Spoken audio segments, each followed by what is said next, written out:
de assunto agora para falar de pecuária de corte e para falar de uma situação específica e que é esperada para essa época do ano. Nós estamos no último trimestre do ano, nós estamos naquele período que é chamado de entre-safra, estamos nela, isso é fato, e é sempre aquele momento em que há a expectativa da entrada do segundo giro de boiadas de confinamento. Acontece que 2023 foi extremamente distinto de qualquer outro ano. Eu costumo falar que quando você tem as pesquisas, os levantamentos que mostram a intenção do pecuarista e das empresas em confinar, é sempre um número que costuma ser mais alto do que aquilo que foi confinado de fato. E talvez 2023, talvez essa intenção não tenha nem se confirmado, né? Essa intenção foi muito pequena. Mas, de qualquer maneira, esses animais existem, eles vêm para o mercado e eles trazem algum impacto, tanto na escala da indústria, quanto também podem trazer algum impacto aí em relação à precificação. Para falar a respeito deste assunto, nós vamos conversar agora ao vivo pela internet com a analista de mercados da Radar Investimentos, Douglas Coelho. Douglas, obrigado pela sua participação. E olha só, vamos ter aí essa oferta vindo para o mercado. Como que você acredita que serão os impactos dessa oferta de animais de confinamento para as praças brasileiras? Boa tarde, seja bem-vindo. Boa tarde, Fabiano. Boa tarde a todos os amigos da Agricultura BR. Eu que agradeço pelo convite. É sempre um prazer falar com vocês. Pois é, a gente está sentindo, né, durante os nossos levantamentos nesta semana, que aquela euforia, né, escalada de preço, aquela competição por matéria-prima que ocorria no mercado físico, a indústria chegou sim a pagar 225, depois 230, depois 235, chegou até a pagar 240, mas agora o mercado está mais baseado entre 230 e 235. Né? Possivelmente, sim, uma concentração de animais de coxo. Né? Há sempre a desova de animais de coxo também, tipicamente no final de outubro. Então a gente está vendo que boa parte dos frigoríficos está absorvendo essa desova de animais de confinamento e tem conseguido completar as programações no final de outubro, olhando atentamente para um ou outro para as programações do começo de novembro. Douglas, e aí falando a respeito das possibilidades, né? Nós temos uma melhora. Você falou que a indústria vai conseguindo fechar os seus dias de escala, programação de trabalho para esse final de mês de outubro. Então, os animais de confinamento fazem isso mesmo, né? Eles ajudam a trazer esse fechamento, trazem algum ar diferente, um alívio ali para a indústria fechar as suas escalas. Agora, no seu entendimento, esse volume de animais que deve entrar para abate agora e que é natural que eles venham para o abate, para irem para a indústria, ele tem força para reduzir o valor pago pela arroba do boi gordo e essa redução ela pode perdurar ou ela não tem força para se manter num cenário como este? É uma ótima pergunta, Fabiano. Na nossa visão, essa desova de animais de coxo ela pode ocorrer até o final de outubro ou até os dias iniciais de novembro, né? 2023 a gente viu, principalmente no segundo semestre, uma rolagem de animais, né? Ou seja, aquele pecuarista de alta tecnologia que possuía dieta dentro da casa, que consegue ter uma tecnologia maior, consegue ter uma estrutura, né, mais robusta, conseguiu rolar esses animais aí de agosto para setembro ou de setembro para outubro. Essa oferta residual de animais de coxo pode causar ainda uma pressão de preços, ou seja, arrefecer, né, esse movimento de sustentação da arroba, pelo menos até o final de novembro. A partir de meados de novembro, a gente está bem curioso também, porque justamente foi um período em que o confinamento não foi estimulado, né? Quando a gente olha para julho, agosto, talvez no início de setembro aí, os preços da arroba estavam bem pressionados, não tinha uma perspectiva positiva, os grãos estavam praticamente nos mesmos patamares, né? Então isso não incentivou o pecuarista a fechar mais animais para esse giro final, né? Para esse ponto final em 2023, justamente num período em que a demanda interna costuma reagir um pouco melhor em função dos recebimentos do 13º salários e das festividades.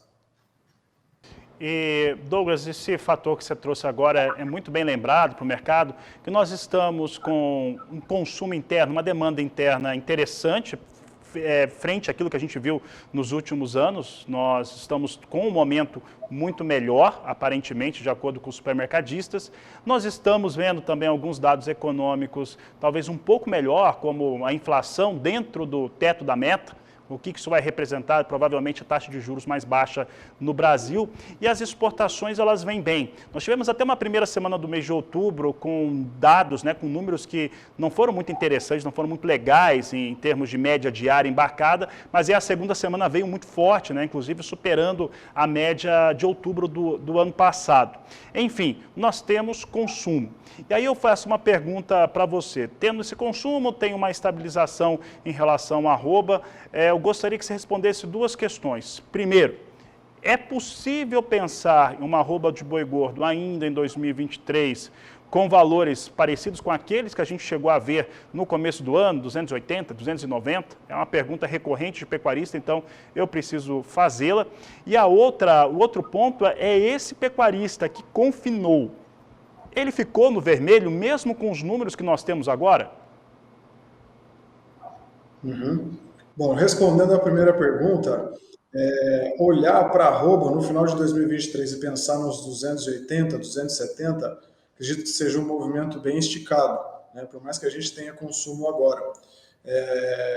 Historicamente, o pico das exportações de carne bovina do Brasil fica entre outubro e novembro. Depois disso, a China tira um pouco o pé do volume, E aí que entra o nosso consumo doméstico aqui, com as festividades 13º, para contrabalancear esse peso.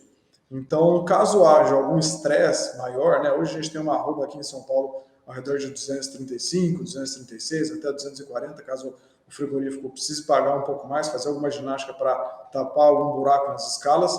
Se caso haja algum estresse de oferta, talvez em dezembro a gente pode ver alguma coisa mais próxima de 250, mas uma corrida de esticada de preços, até o 280 num período tão curto, faltando 2 meses, é bem difícil de ocorrer, Nunca diga nunca, A gente está num mercado bem volátil de commodities, com guerra no exterior, dólar bem volátil também, então cada dia é único e há muita água para passar debaixo da ponte. Mas algo acima de 250 parece esticado na nossa visão. Em relação à segunda pergunta, se você puder repetir, por gentileza. Tá certo, Douglas. Douglas, nós tivemos, durante esse ano inteiro, as margens do pecuarista ficando muito apertadas. Em algum momento, nós tivemos o acesso ao boi magro, e a outros, o boi magro é o principal insumo para a terminação, mas outros insumos, o milho teve também uma situação de preço em alguns momentos do ano bem melhores do que essa que a gente tem agora, não que essas sejam ruins, mas já foram bem melhores, entre outros insumos que tornaram até mais acessível. Entretanto, em todo cálculo que a gente fazia aqui, confinar não era interessante. Então a pergunta que eu te faço é a seguinte: neste momento temos um mercado melhor do que foi quase o ano inteiro. Só que para o pecuarista que confinou, ou para a empresa que confinou, é um bom negócio? Quer dizer, ele vai abater com margem, com rentabilidade, ou vai abater no vermelho? Boa pergunta, Fabiano. 2023 foi um ano de profissionalização da pecuária brasileira. A gente tinha, por um lado, o insumo que barateou bem. Por outro lado, a gente estava também num ciclo de baixa da pecuária, no qual os preços de praticamente todas as categorias sentindo forte pressão.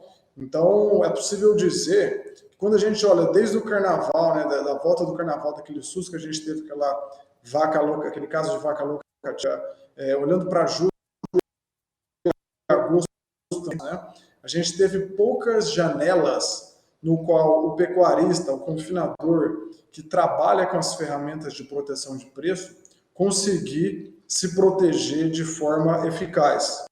Então, é possível dizer que aquele pecuarista que não olhou para essas ferramentas de proteção de preço, que fez a mesma coisa que ele fazia em 2019, em 2020, 2021, quando o cenário era outro, ele pode ter tomado prejuízo. Mas que fique a lição que 2023 também um ano que houve poucas janelas, e quem conseguiu aproveitar essas poucas janelas saiu pela tangente de algum prejuízo ou de alguma margem negativa, né? As ferramentas de proteção de preço, se você tiver um custo de produção, né, na ponta do lápis, são extremamente úteis para justamente sair pela tangente de um cenário de margens negativas. É possível dizer que quem não aproveitou essas janelas, talvez não tenha uma estrutura de alta tecnologia, pode ter tomado um prejuízo sim.